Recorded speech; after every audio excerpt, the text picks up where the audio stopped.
you to Parade for sponsoring this video, and also spoilers. I would like to start off this video with a bit of a bang and apologize and retract a statement that I made in my last Crescent City review. Crescent City 2 review. I don't remember any of these titles, just so you know. In that video, I said that just because Sarah J. Maas is a public figure does not mean that she needs to make a statement on every socioeconomic catastrophe going on in the world.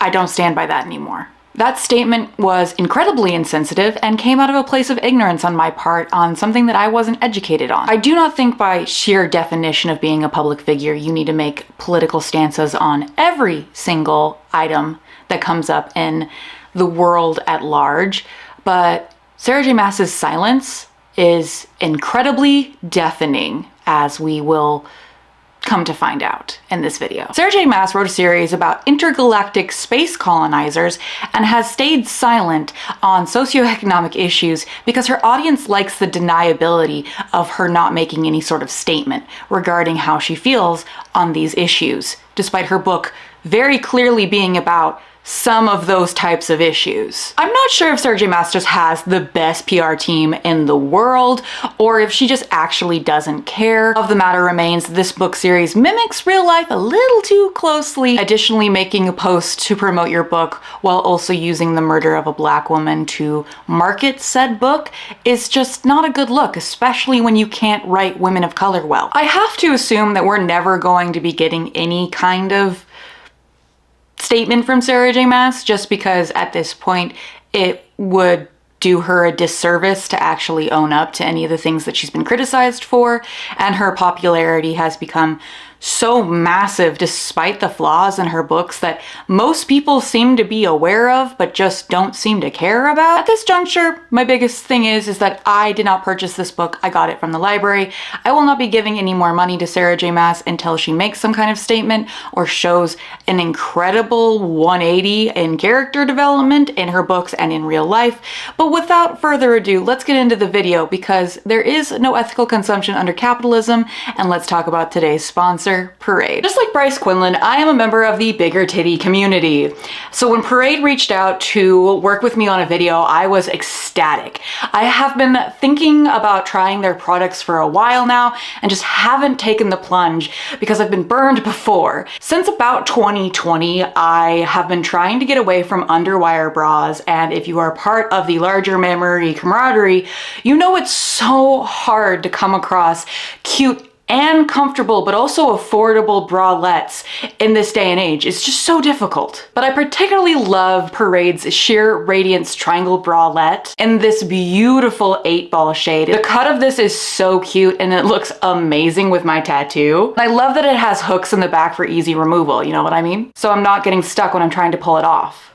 What did you think I meant? I love the style and the fit of this bralette so much, and it's so important to me that Parade is also a sustainable brand. This bra's silk was made in response to traditionally made silk, which is made from boiled down silkworms, if you didn't know, which gross. Parade is a female-owned brand with a great sizing range that goes up to 5XL. And as a younger millennial, you knew I had to go get these Betsy Johnson patterned bralettes immediately. They're so cute. Like, look at these roses. Are you kidding me? What I also really like and know that it's so important, especially when it comes to a bralette, is the staying power of this elastic. That is just so important to me because a bra needs to have that ability to stay on my body and support what we've got going on up here. And these spans just do not sacrifice that necessity. Even though they're very comfortable and cute, they don't let that take a back seat, which is amazing. But the best thing about Parade in this day and age is that their products are affordable compared to some of these bigger brands. This bralette was only $19 and I look like I'm about to go start a revolution. So if you want to look this fresh and fit and also be comfortable, use my code MADS40 for 40% off your first purchase,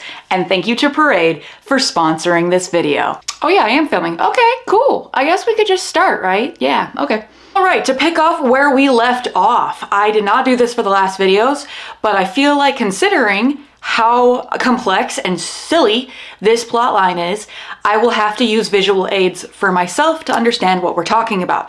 These visual aids will not make any sense to you until I explain them. You will have to keep up with me. All right, so where we left off in the story, Bryce here with her pink Skechers dropped into Akatar land after being chased by, which direction do I go? Okay. Well, this is more difficult than I thought it would be. After being chased by these guys out of her hometown area. These are the Asturi. They are the intergalactic space colonizers, as we will come to understand. Do we know any of their names? No. Do we know what their powers are? Also no. No idea what these guys do, and honest to God, the world building in this book does not clear any of that up, in my opinion. You can disagree with me, and then make your own video, and also break the one that you just hit on the wall. Okay, so Bryce spends about 100 pages with the far superior cast of characters. We're really only going to be touching base with Nesta and a couple other people, but she spends obviously the best part of the book with Nesta, and the rest of the book is pretty much useless. You don't even have to watch the rest of this video. Do anyway, though. These weren't printed by me. Everybody say thank you to Mad's dad, because I didn't print these. So they have to give Bryce the magic Duolingo pill so everybody can understand each other. Nesta and Bryce end up getting stuck in some tunnels because Bryce decided that even though she wanted to prove to these people that she wasn't there to murder them, she still runs away because that's nice of her. Real fucking sympathetic character here. I also chose Monica from Friends, even though I haven't watched Friends, but Monica just spoke to me as her visual aid. So if that makes no sense, I'm sorry. Also, these interactions between these two were actually really good, mostly because I feel like of the two characters that might accidentally kill each other, these were the two that would do that. So when things are looking a bit down for these two damsel in distresses, Azrael shows up. Where did I put Azrael? Oh no. I'm so bad at this. Oh, he's right here. Just Batman's his way back into the plot line because apparently he was there the whole time, and even if these girls were in danger, he wouldn't have let anything happen to them because he is Batman. Bryce, being great, jumps into worm-infested waters to get away from these two chads, and then runs away, leaving them to die. She then changes her mind, because of course she does, turns around to see Nesta 1v1 the Dune popcorn bucket. I love Nesta so much. If you've been on the channel long enough, I used to fucking detest her character, and now I sympathize with her way too much. She also kills the worm using the mask that I thought was destroyed at the end of Silver Flames. Apparently not. She has this really intense scene between her and Azrael. Well, he has to pull her back from the pull of said mask. And then I realized that this mask was definitely going to be used at the end of the book by Bryce, and she was not going to have any fucking effort to resist its effect, because of course not. She's the main character. Nesta is the side character, so she has actual struggles, whereas the main character in any of these books has no struggles, as we will come to find out. All right, so pivoting here, we have Hunt and Rune and another character who is not important enough to put on the board, so let me get those pictures up. All right, so we got Hunt. It's John Deere because he's a hunter, and not sponsored obviously, but you get it. And then we've got Rune. Rune is an Ed Hardy tattoo. It makes fucking sense, doesn't it? Hunt and Rune are being tortured. Not fun. Lots of pain happening in this general section of the book. They're being tortured by Lydia and Pollux. So Lydia's picture is an attack helicopter because when I looked up her title, The Hind, this helicopter, I actually have no idea if it's an attack helicopter or not, but I'm pretty sure if Lydia could identify as a attack helicopter, she would. So that's what her picture is. And then Pollux just sounds like a guy from Spartacus, so that's what we're doing. So these two are torturing Rune and Hunt because they're not nice people, even though technically, remember, Lydia and Rune had that whole spicy telekinetic, whatever. They have stuff going on. So Lydia is trying to get these guys out of captivity, even though she is helping mutilate them. Like Hunt gets his wings removed again. Apparently those grow back. We don't see how that fucking works. I feel like that would be as painful as like regrowing bones, you know? But she is trying to help because she is in fact technically a good person. More on that later. Therian is Sad Fish Man. That's literally his entire character. So he's depressed, and so that obviously means he's going to go join the River Queens Fight Club. Viper Queen. One of those. So the River Queen, Ocean Queen, and Viper Queen, I'm pretty sure all don't have names. So they're going to be identified as baddies from that Scooby-Doo movie. I have not picked out which one's which. They're just, all three of them are gonna be in this picture, okay? run with me here. Ethan, whose name will be now pronounced Ethan for the rest of the video, is also annoying. He's the werewolf shapeshifter guy who also really likes Sunball, so he will be identified as a football squishy toy. So Ethan has some problems. He brought back the weird chick Sigrid, who's like technically the heir to the puppy world people. And people are not pleased with him for bringing her back. The weird chick Sigrid does have one of the best lines in the entire book, where she basically says that after he pulls her from the Stranger Things floating pool, that she feels like she's just inside a rotting corpse, which is metal as fucking hell. So Ethan made a deal with the Viper Queen because of something to do with the wolf pack, and now they're mad at him, so she ends up having to fight someone in her fight club. Remember that Tharion's in? Tharion, yeah. So there's this fight club, right? So he ends up getting paired with none other than weird chick Sigrid herself. And because this book has zero chill, and Ethan has no ability to control himself, he rips out Sigrid's throat. Because of course he does. But he does feel very sad about it, so he reaches out to Hypoxia, for some assistance. Hypoxia.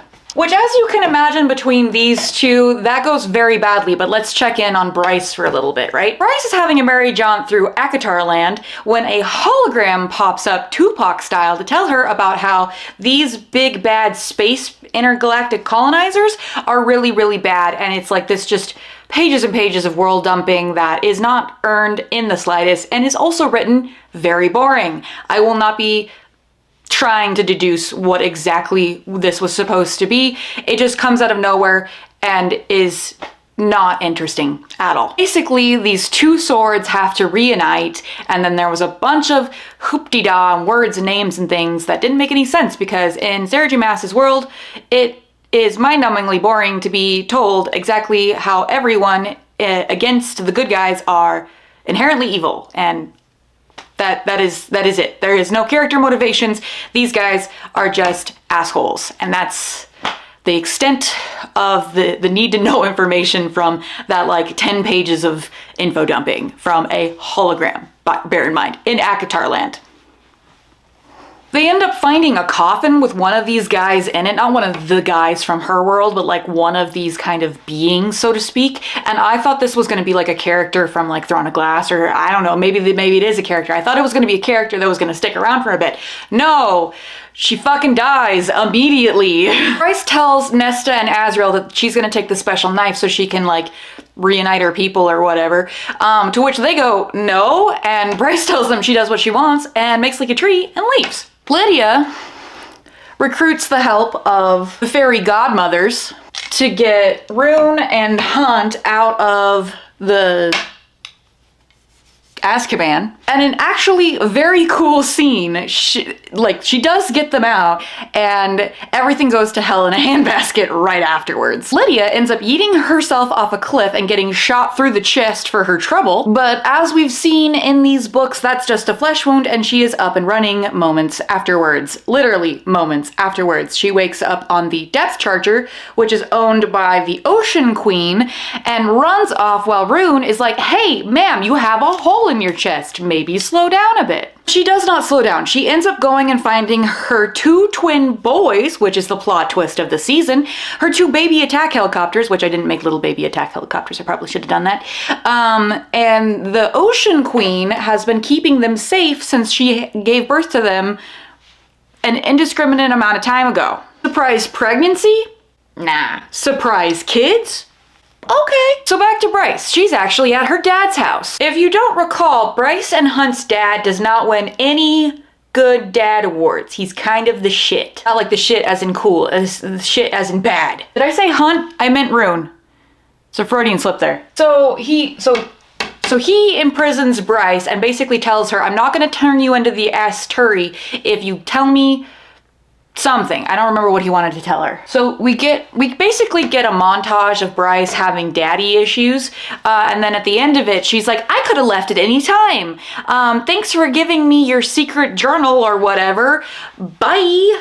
and then she makes like a tree and leaves. I don't know why I find this joke really funny. I've used it like 3 times in the last couple of videos. And so Bryce ends up showing up at the Ocean Queen's boat, and Bryce and Hunt want to rip each other's clothes off, but they actually control themselves, which is appreciated by everyone in the room, including myself. By the way, did I mention that Bryce has an Iron Man titty tattoo?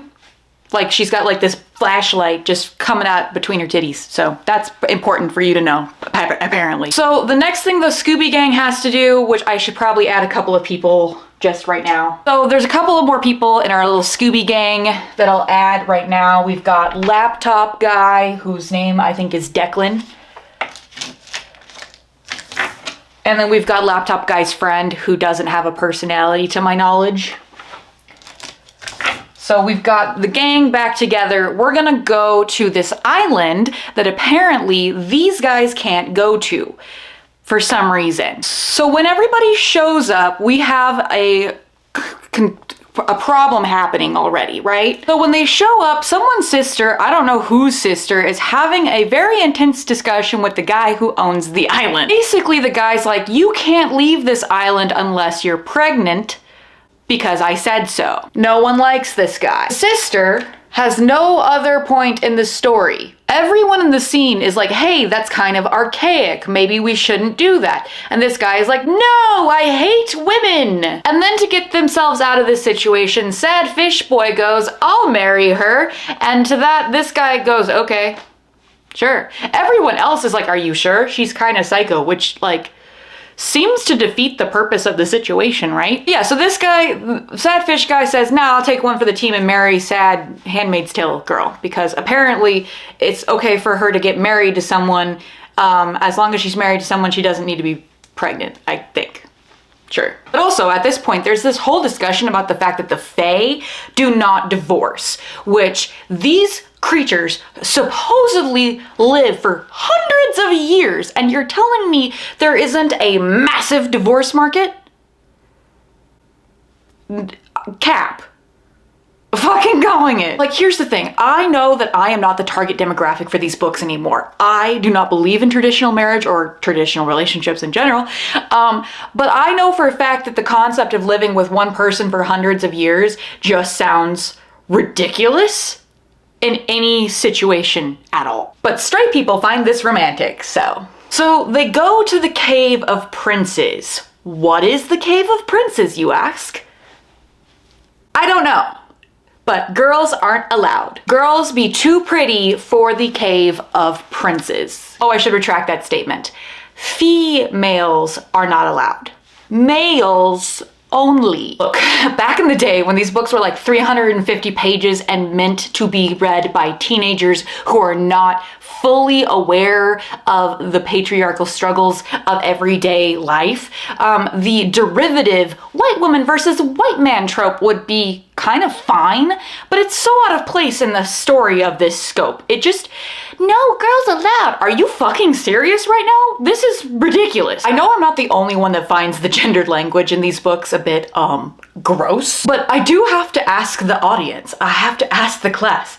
Does Sarah J. Maas know that gender is a construct? To my knowledge, there are no trans or non-binary characters in Sarah J. Maas's books. I honestly think it would break the entire logic of her universe to even have one. It's kind of incredible to think about. By just the sheer fact that trans people exist, they completely devolve the world building in this universe. But I'm not going to go into a tangent about Sarah J. Maas.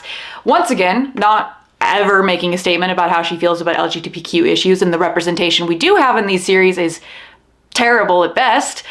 So we're just gonna go ahead and move on. So Bryce, in all of her glory, bitches out Handmaid's Tale for asking a question. This interaction between these two is bamboozling to me. Bryce has never had any strong character development of any kind. she's strong female character, but she has no ability to have discussions with people like most of Sarah J. Maas's main characters, except for Nesta. Like, Bryce is definitely a strong female character. She could totally bench like 50 men, but she can't have a normal conversation to save her life. Let's go back to Attack Helicopter and Rune for a minute, okay? Being an Attack Helicopter, Lydia is on a major redemption tour. So these two are having breakfast and a random unnamed fey male walks in and gives a, hey, have you met Lydia? She's a great gal, like Neil Patrick Harris style, out of the blue. I will say I did like Rune and Lydia a lot in this book. They actually seem to have like actual problems instead of, oh no, I'm a god now issues. Lydia even tells Rune off for like forgiving her for being like a bad person just because she has kids. And like that was one of the most interesting parts of this story. And it was not handled well after that point. Because of course not. Because being a mother doesn't make you a good person. No, a random testimonial from some dude we don't even know, that's what it takes. Okay. Also, by the way, Lydia's kids are not Pollix's, despite the fact that that would be a very dark topic for Sarah J. Maas to potentially unpack. Apparently she just did like a sex ritual or something. But no, we're not going to unpack the non-consensual nature of Pollux and Lydia's relationship, even in the slightest. Those are just not his kids, and everybody's happy, and Jerry Springer does not get invited to this shenanigans. I will actually applaud Sarah J. Maas for knowing that she is not a talented enough writer to handle the concept of a child by grape.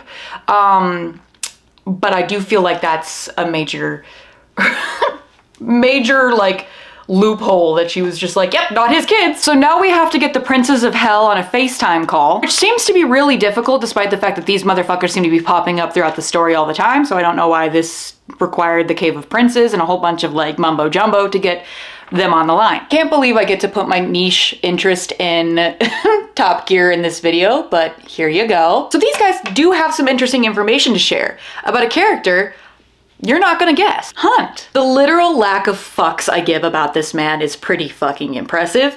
But these guys know about his parentage for some reason. Like, I will say, Hunt is not as annoying as like Therian or Ethan, but he is kind of like, just, I would not have given a shit about his parentage in the slightest, but apparently that's what we're gonna do in this book. We're gonna talk about Hunt's parentage. I haven't even like read the Throne of Glass books, and I know Hunt is like the worst romantic interest in this entire universe. It's not even a competition. I don't even know who Aelin's main boo is at the end of her series, but I'm sure that they can run laps around this Mr. No Personality traits. So to reveal the secret, Hunt has 3 daddies. These guys.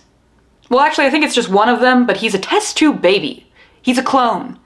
He's a motherfucking clone, which is not explained well in the book. If you have a better explanation for it, you are available to leave it in the comments down below. Somehow he is a concoction that one of these guys created. So these guys are like, yeah, we made you to defeat these guys. All of that like trauma and shit that you've gone through, yeah, that was all because we decided that you had to exist, apparently. To which Hunt has a crisis of fucking faith. Hunt has already been having a bit of a struggle over the course of the last like 100 or so pages. So this news just kind of rocks him to his core. Bryce has had to tell him to focus like 20 fucking times, which I don't know. I'm not the leader of a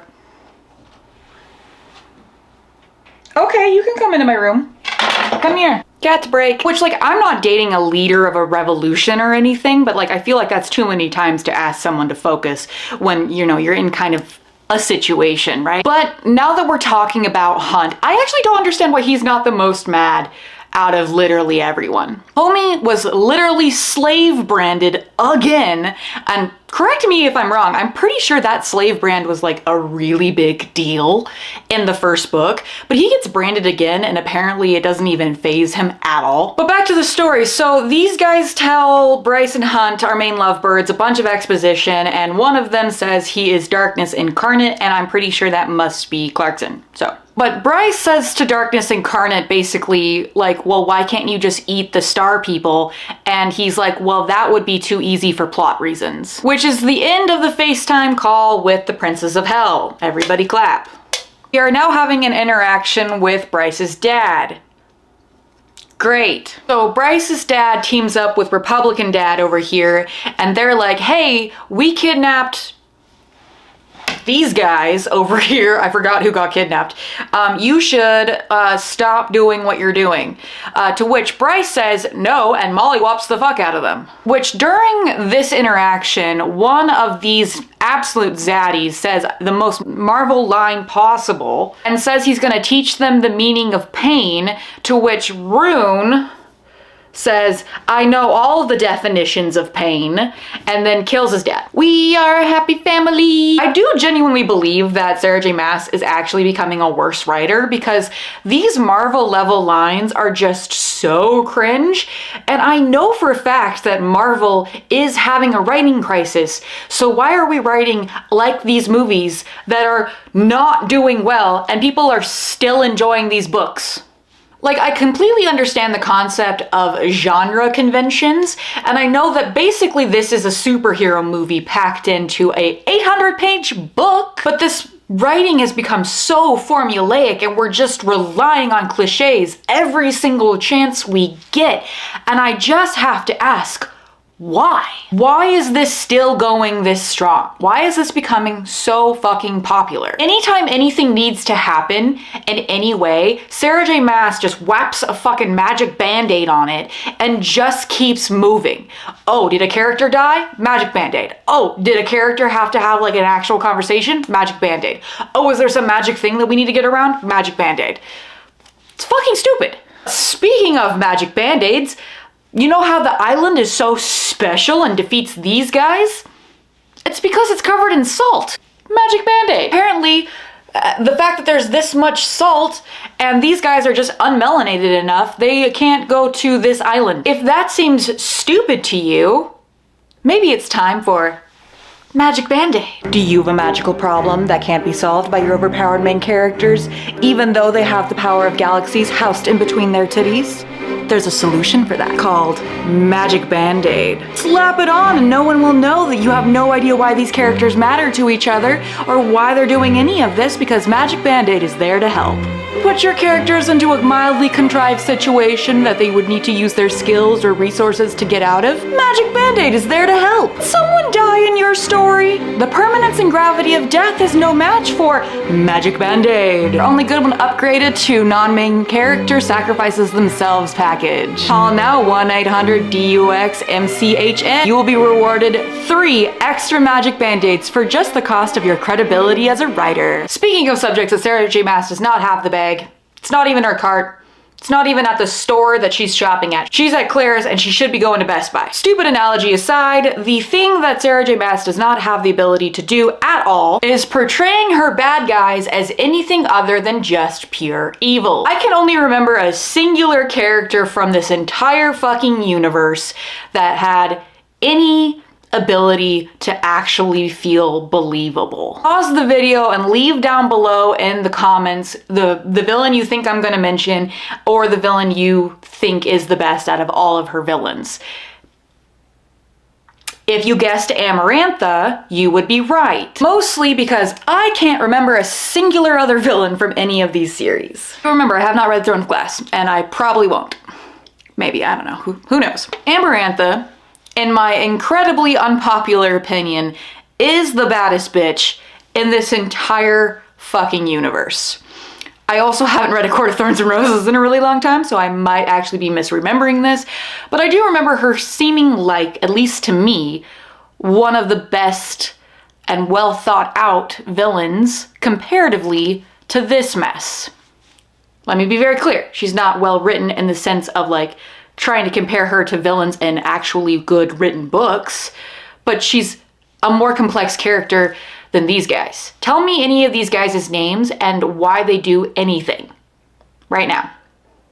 Don't check the book. Like, Amarantha was fucking cold, dude. She subjugated an entire Fae world over her ex-boyfriend's bullshit. She kept her ex-boyfriend's eyeball in a damn ring so he could like see what was happening to people. And then she got her ass beat by a skinny virgin who couldn't read.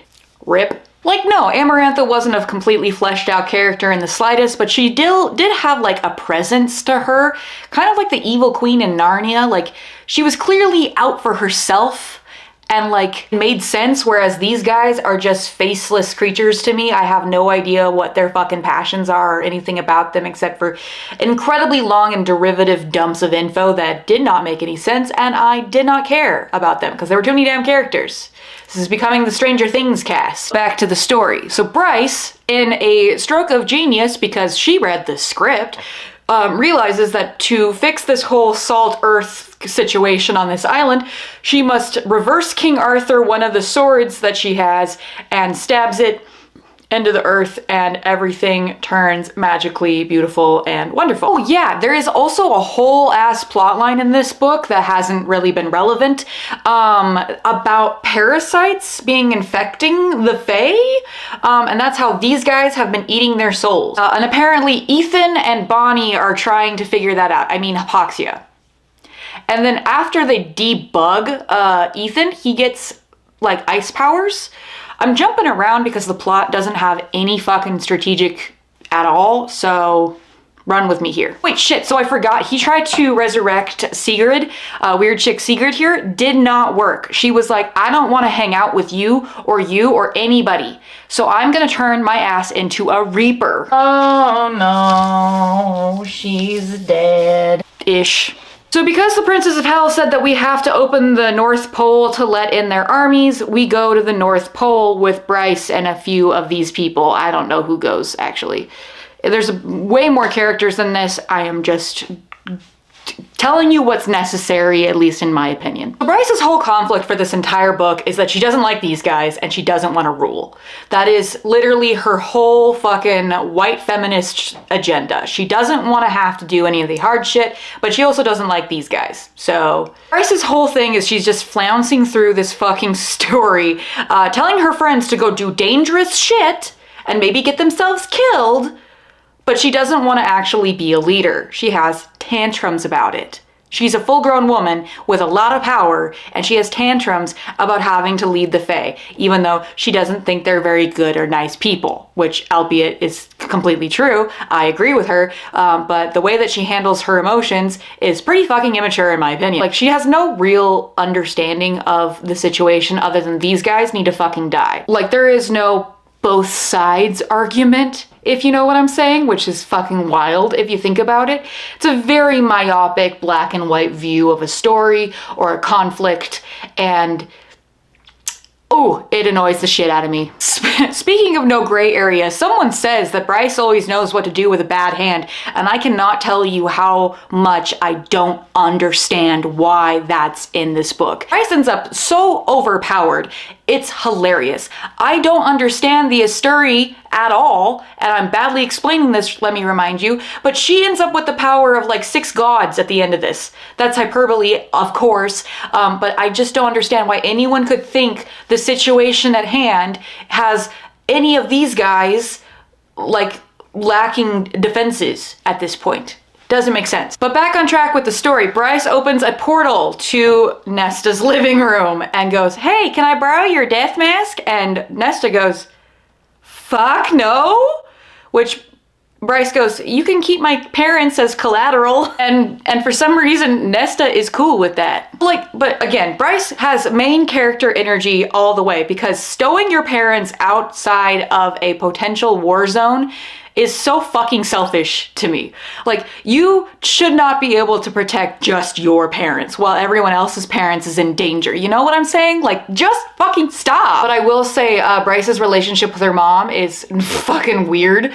And her mom is passive aggressive and super bitchy. So I guess hashtag relatable. So now that we got that part of the storyline wrapped up, we open a portal to hell and these guys come through with, I guess, their army. I don't really know. It's super unclear in the book, to be honest, about what the fuck is actually happening at any point when it comes to this big battle. Like, we have like a huge fucking force. Like, Bryce ends up with the power of the death mask and brings Hunt's like fallen people back into these mech suits, which once again sounds really cool, right? Doesn't make any sense in the book, but they come back and we have like 16 armies at this point. 75 armies at this point. The battle of 92 armies. But outside the North Pole way station for these guys, we have a character that came back from the dead called the Harpy. She was not important enough for me to print out a picture, but she shows up and of course Bryce has the death mask, so she controls her and dies. The Harpy dies again after already being dead. Yay! But also, by the way, remember that mask? Bryce needs no time for attunement to that. She just automatically has the ability to pop that shit on like a goddamn sheet mask and just starts killing people or controlling the dead people. Bryce can just use turn undead at this point. Somebody take Baldur's Gate 3 away from me. But also in this situation, the governor of the city shows up. Which city? I guess the main one that we're talking about in this book series, whose name I completely fucking know, of course, which has a very strange kind of reunion where Hunt and Bryce are kind of yelling at this governor because apparently she's the reason that Hunt was kidnapped and had his wings removed, which I'm pretty sure he's fine now, by the way. Don't remember if that gets resolved in this book or not. But yeah, that was a weird situation that had really no bearing on the plot. But Therian, whose chapters I did not almost skip, I swear to God. But Therian has to go back to talk to the Ocean Queen. I think it's the Ocean Queen or one of the queens that he has beef with. By the way, Bryce telling him to go do this, no fucks given about the fact that he might die, because he's got like bounties out, right? Like Bryce and Hunt, really not good friends to people. They're like, yeah, you know how you might die if you go back and talk to this person? We don't care, go do it. So Therian goes back to the Ocean Queen and is like, hey, you should help us. And she's like, why? I don't like you, / also marry my daughter. Handmaid's Tale is like, can't do that, I'm married to him. And she's like, bitch, what? I guess I'll fucking help. Once again, 77 and 100 armies. If it seems like I returned the book to the library after this point in the script, you would be correct. Of course, the plot didn't make any sense anyway, so Ethan wins the Puppy Bowl! Yay! Everybody clap for Ethan! So, Hypaxia beats this world's version of Hades. She gets to keep all of his magic cards. We have a touching moment between Lydia and Rune, which is immediately ruined by Pollux showing up and kidnapping her attack helicopters, her babies. How does he do this? No fucking clue, just does. He also, like, they are really not paying attention. They were on guard duty when Laptop Guy and his friend got kidnapped in the first place, by the way. And then with remarkable restraint, we have one of the only sex scenes in this book between Bryce and Hunt. Thank God there was only one between these guys. It's not great. Despite being in a revolution, Bryce is prepared, still wearing cute underwear. Hunt, on the other hand, is going full commando to the revolution. Because of course he is. Also, yes, they are referring to this as a revolution in the book, which is giving really Les Mis energy, in the sense that I am lay tired and also miserable. Miserable. Speak French? Parlez-vous français, bitch? Bryce penetrates Hunt. Not in that way. Freak. Not like that. She does give him a little bit of her, like, maid situation, a little bit of her soul juice or something. I don't know, I would have rather had a pegging scene. We also have a sex scene between Rune and Lydia. Tact could not be had in this Sarah J. Maas book. I would have liked this to have not. But no, despite the fact that her kids got kidnapped, we gotta have some cheek clapping. Because these are the characters everyone's reading this book series for, because it ain't these characters, let me tell you. Sarah J. Maas in the writer's room is like, you're keeping the lights on in my McMansion. You will fuck. Also, once again, there's this like scene between Bryce and Hunt where they're trying to convince us they're best friends. And I'm sorry, but I don't know about you guys, but like, I don't just ogle my best friend all day. That's not friendship. They don't have anything in common other than having only one brain cell. They might not even have a full brain cell between them. But also the main theme of this part of the book is love will conquer all, and I disagree. I am in full belief that spite is a superior motivator. So now we have to have the battle between the space colonizer people and everybody else in the fucking series, which, bear in mind, is 10% of this fucking book. This happened so fast, I actually had to download the ebook, which fortunately I actually had on hold at the same time when it came out. While I was on the trip back from Seattle, I reread the whole last bit of the book, trying to make sure I understood what happened. I didn't, but let's go over it. People will accuse me of getting things wrong anyway, so I don't really care at this point. Let's end this video as quickly as possible. She steps out of wherever she is and immediately shish kebabs one of these guys. Just out of pocket. Immediately. Disrespectful almost. Like, I'm kind of, honestly, at the end of the book, I'm kind of rooting for these guys because I feel like they have, like, no fucking chance in hell. Even though everyone else is like, we're so scared of them. Why? Why? These guys do not have any firepower from what I can tell. Also, someone in my Discord said that Bryce's ending is basically the ending of Big Hero 6, and I'm not going to explain any more of that. We'll come back to her. Part of the ending that was kind of yikes was Rune shooting Lydia in the leg so that she wouldn't go get her kids. That shit happens. He does this to protect her. He literally maims the woman that he is claiming he loves to keep her out of harm's way, which doesn't even fucking work, so I don't understand, Sarah. I'm losing my fucking mind. So Pollux has a throwdown with these two. I'm pretty sure Sad Fish Boy is also there, but I don't think that he has really anything to do with this feud. I don't like Fish Boy or Ethan or any of these characters anyway, so I'm not gonna talk about them. The scene between Pollux, Rune, and Lydia goes on for way too fucking long. It just does. It's nonsensical. I would have rather have seen these guys get their ass beat, but no, we're gonna go ahead and put this guy, the rapist, bear in mind, in full view of everyone and have Rune and him go off and measure cocks because that's apparently necessary. Rune is basically like, I give her better dick.